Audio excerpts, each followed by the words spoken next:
You've spent countless hours with these characters, guiding them through epic quests and feeling their victories like they were your own. But how well do you really know the most iconic faces in gaming? We see them as heroes, villains, legends, but the stories we know are the polished, final drafts.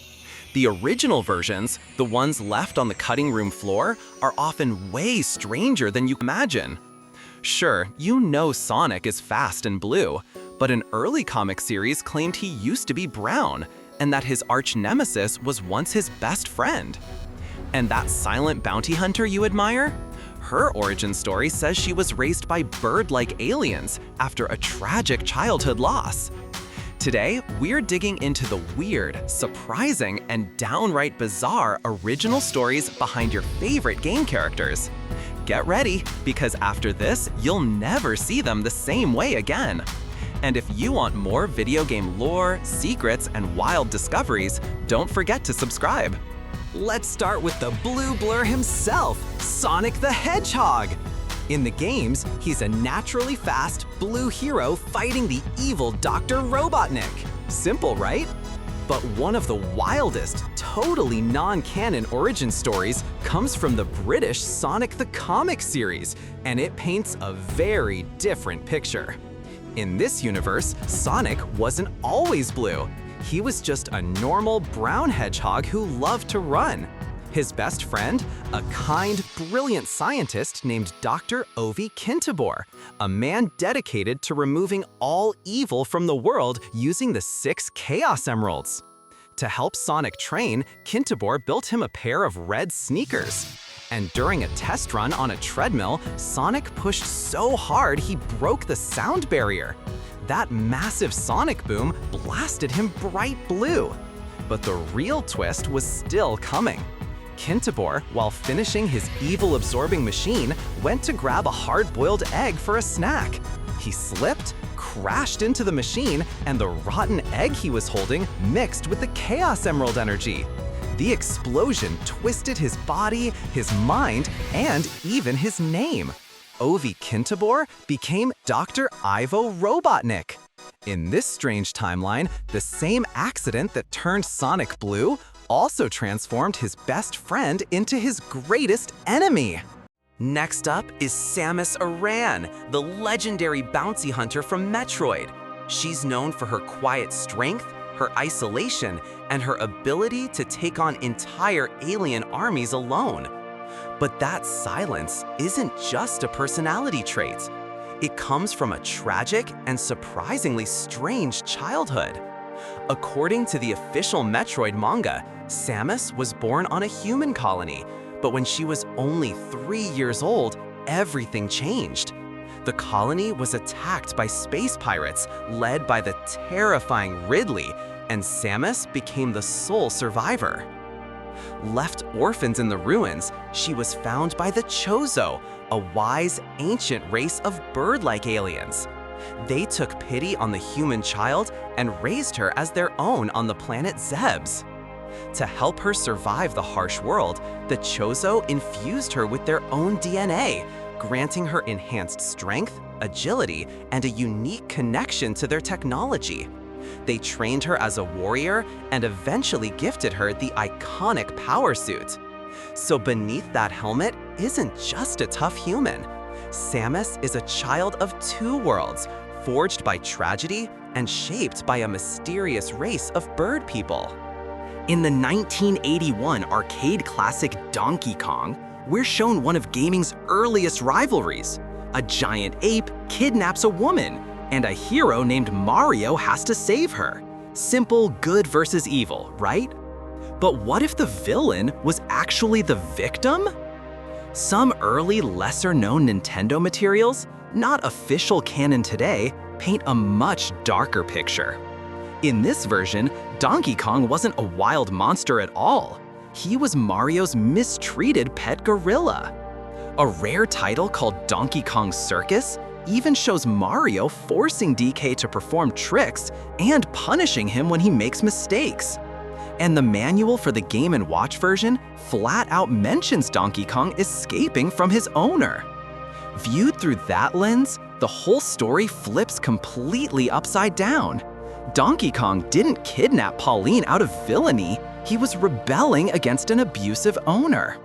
And Mario? He's not just a hero rescuing his girlfriend.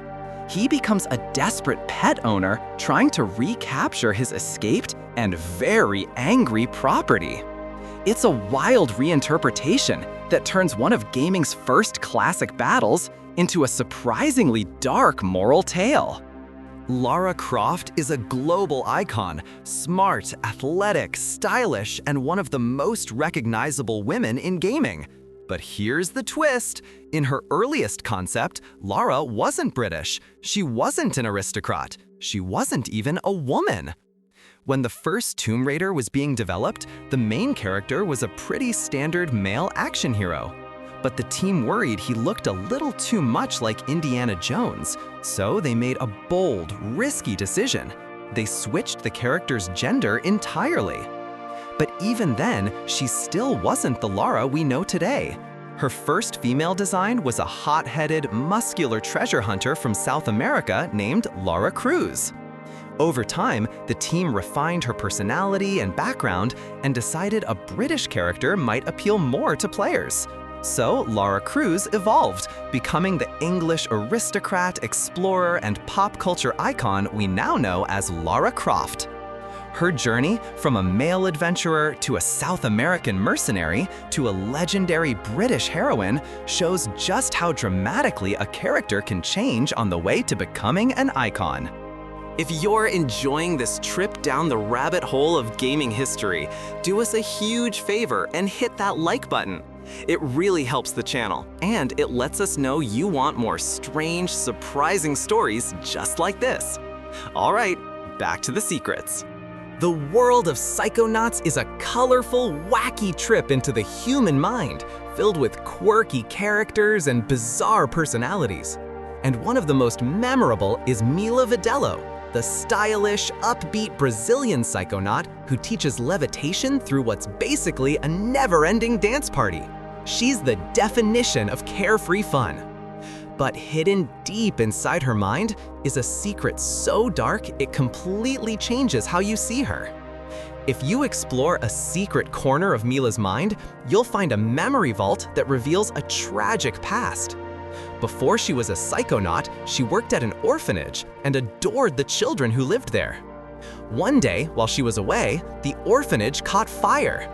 And as her psychic powers first awakened, she suddenly felt everything: the terror, the panic, the dying screams of every single child trapped inside. She was powerless to save them.